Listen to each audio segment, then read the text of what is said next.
La Bible raconte qu'à la fin des temps, Dieu déversera sa colère en guise de jugement pour les péchés du monde et comme un dernier appel pour que l'humanité se repente et l'adore. Dans le livre de l'Apocalypse, l'apôtre Jean raconte la vision que le Seigneur lui a donnée sur ce temps futur. Et ce jugement sera divisé en deux parties, les 7 sceaux et les 7 trompettes. Dans cette vidéo, nous allons parler spécifiquement des 7 sceaux. Dans sa vision, Jean voit un ange qui cherche quelqu'un qui soit digne d'ouvrir le livre qui amorcera le jugement sur le monde. L'apôtre pleure parce que la Bible dit que personne n'a été trouvé digne d'ouvrir le livre et d'en briser les sceaux. Mais l'un des 24 anciens regarde Jean et lui dit « Ne pleure pas, car le lion de la tribu de Juda, le rejeton de la racine de David, a vaincu pour ouvrir le livre et ses 7 sceaux. » À ce moment-là, Jean voit Jésus au centre du trône, entouré des 4 êtres vivants et des anciens.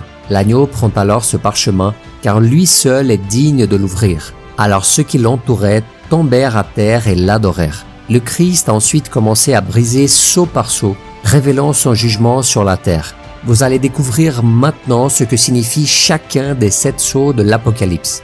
Mais avant de commencer, nous avons besoin de votre aide. Ce type de contenu n'est pas le type de contenu que YouTube veut mettre en avant. Alors nous avons besoin de votre interaction pour que ce message puisse aller plus loin. Donc s'il vous plaît, cliquez sur le bouton like et surtout laissez-nous un tout petit commentaire à la fin de cette vidéo. Que ce soit un simple merci. L'algorithme n'est pas fan de ce type de message et si nous voulons que le plus de gens soient sauvés et soient atteints par le message du Christ, nous devons faire notre part. Alors laissez votre commentaire et cliquez sur le bouton like, partagez cette vidéo à la fin et si vous voulez, vous pouvez faire comme ces frères et sœurs qui se sont abonnés et qui par la suite ont cliqué sur le bouton rejoindre pour devenir des membres officiels qui soutiennent notre travail ici sur YouTube.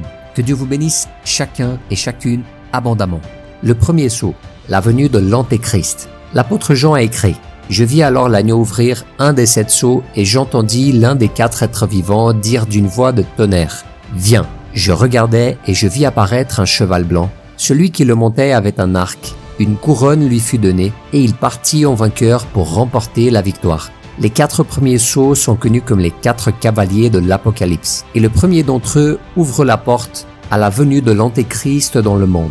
Dans cette vision, le cheval blanc et la couronne symbolisent qu'il sera quelqu'un de puissant qui arrivera avec le discours de promouvoir la paix dans le monde. Cependant, l'arc que le cavalier tient dans ses mains montre que sa véritable intention est de tromper les gens et de prendre le contrôle du monde. Le deuxième sceau, l'esprit de la guerre. Et à propos du deuxième sceau, Jean a eu la vision suivante. Et un autre cheval rouge feu apparut. Celui qui le montait reçut le pouvoir d'enlever la paix de la terre, afin que les hommes s'entretuent, et une grande épée lui fut donnée. Le deuxième sceau ouvert par Jésus, qui provoquera les batailles les plus sanglantes de l'histoire de l'humanité. Pendant cette période, une bonne partie des habitants de la planète vont perdre la vie. Ce cavalier du cheval rouge a une grande épée et on croit qu'il représente le châtiment, c'est-à-dire que Dieu fera subir les conséquences aux adorateurs de la bête et du faux prophète. Le troisième sceau, l'esprit de famine. Cette partie de la vision de Jean a été décrite de la manière suivante. Quand l'agneau ouvrit le troisième sceau, j'entendis le troisième être vivant dire « Viens ».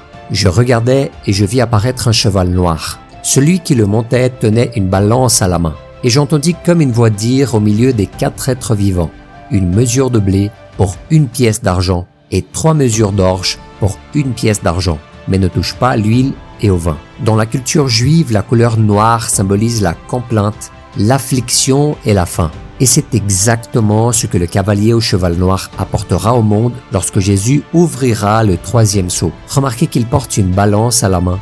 Et selon les spécialistes, cette balance représente la crise économique et la faim, puisque les balances sont le symbole du manque de nourriture et des prix exorbitants.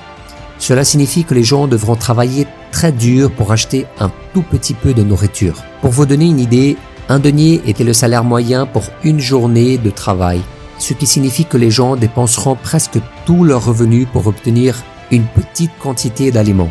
Le quatrième sceau, l'esprit de la mort. Et par la suite, l'apôtre Jean nous apporte des révélations sur l'arrivée du dernier cavalier. Quand il ouvrit le 4e sceau, j'entendis le 4e être vivant dire « Viens ». Je regardai et je vis un cheval verdâtre. Celui qui le montait avait pour nom la mort, et le séjour des morts l'accompagnait. Ils reçurent le pouvoir sur le quart de la terre de faire mourir les hommes par l'épée, par la famine, par la peste et par les bêtes sauvages de la terre.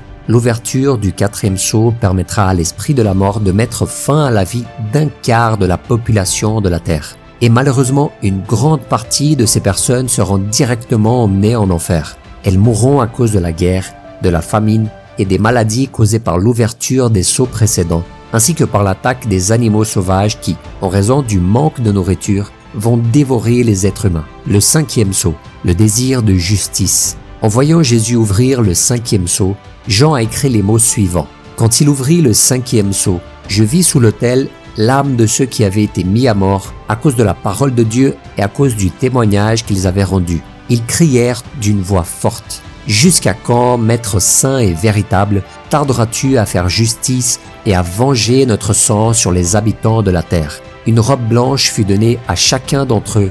Ils reçurent l'ordre de rester en repos un petit moment encore, jusqu'à ce que le nombre de leurs compagnons de service et de leurs frères et sœurs qui devaient être mis à mort comme eux soit au complet. Dès que le 5e sceau a été ouvert par Jésus, tous ces hommes et femmes chrétiennes qui avaient perdu la vie à cause de leur foi en Christ ont demandé au Seigneur combien de temps il faudrait avant que ceux qui avaient été tués soient jugés. Ils ont ensuite reçu l'instruction d'attendre patiemment que les autres chrétiens qui étaient encore sur terre soient également persécutés et tués. En d'autres termes, d'autres croyants devaient encore être martyrisés. Le 6e sceau, une grande catastrophe dans l'univers. La vision de Jean lors de l'ouverture de ce sceau s'est tournée vers la terre entière et le système solaire. À ce moment-là, il a écrit « Je regardais quand l'agneau ouvrit le 6e sceau, et il y eut un grand tremblement de terre. Le soleil devint noir comme un sac de crin. La lune entière devint comme du sang, et les étoiles du ciel tombèrent sur la terre comme les figues vertes d'un figuier secoué par un vent violent. Le ciel se retira comme un livre qu'on enroule, et toutes les montagnes et les îles furent écartées de leur place. Les rois de la terre, les grands, les chefs militaires, les riches, les puissants, tous les esclaves et les hommes libres se cachèrent dans les cavernes et dans les rochers des montagnes. Et ils disaient aux montagnes et aux rochers, « Tombez sur nous et cachez-nous loin de celui qui est assis sur le trône et loin de la colère de l'agneau. En effet, le grand jour de sa colère est venu, et qui peut résister? » La plus grande catastrophe de l'histoire de l'humanité aura lieu avec l'ouverture du 6e sceau. Un phénomène cosmique impliquant les planètes, le soleil, la lune, les étoiles et tous les autres corps célestes terrifiera l'ensemble de la population mondiale. Les gens auront alors la certitude que la fin des temps est de plus en plus proche. L'apôtre Jean a probablement eu du mal à mettre des mots sur tout ce que ses yeux ont vu en cette occasion, tant sa grandeur était immense. Pendant cette période effrayante, un ange montre à Jean que 144 000 personnes recevront le sceau de Dieu pour les protéger de la colère du Père. Ces 144 000 scellés prêcheront la bonne nouvelle aux gens et beaucoup seront convertis au Christ dans les derniers jours. Le 7e sceau, les 7 trompettes. Si l'ouverture des 6 premiers sceaux avait déjà laissé Jean stupéfait et en même temps absourdi par l'ampleur de la puissance de Dieu, l'ouverture du dernier sceau a montré à l'apôtre que des choses encore plus terribles allaient se produire. Il a écrit « Quand l'agneau ouvrit le 7e sceau, il y eut dans le ciel un silence d'environ une demi-heure. Puis je vis les 7 anges qui se tenaient devant Dieu. 7 trompettes leur furent données. Un autre ange vint. Il se plaça vers l'autel, tenant un encensoir d'or. On lui donna beaucoup de parfums afin qu'il les offre avec les prières de tous les saints sur l'autel d'or qui est devant le trône. La fumée des parfums monta de la main de l'ange devant Dieu avec les prières des saints. L'ange prit l'encensoir, le remplit du feu de l'autel et le jeta sur la terre. Il y eut alors des coups de tonnerre, des voix, des éclairs et un tremblement de terre. L'ouverture du 7e sceau du livre entraîne des conséquences terribles pour toute la terre. Mais avant cela, il y a une période de silence absolu, comme si Dieu attendait que les gens se repentent de leurs péchés et se tournent vers lui. Mais même face à tant de malheurs, des millions et des millions de personnes ne se repentiront pas de leurs erreurs et au contraire, elles maudiront le Seigneur pour tout ce qui arrivera. Puis après cette période de silence, les anges commenceront à souffler dans leurs trompettes. Et à chaque coup de trompette, des jugements bien pires se produiront, jusqu'à ce que finalement Jésus revienne plein de gloire et de puissance. C'est pourquoi mon cher frère et ma chère sœur, il est plus que temps pour nous de nous rapprocher de Jésus. Et c'est seulement grâce à son salut que nous n'avons pas à craindre l'avenir. je vous demande de partager ce message et de laisser votre commentaire maintenant avant de quitter cette vidéo. Une fois cela fait, abonnez-vous à notre chaîne, considérez devenir membre en cliquant sur le bouton rejoindre et maintenant regardez l'une de ces 2 vidéos que nous avons mis sur votre écran. Que Dieu vous bénisse, je vous attends dans la prochaine vidéo.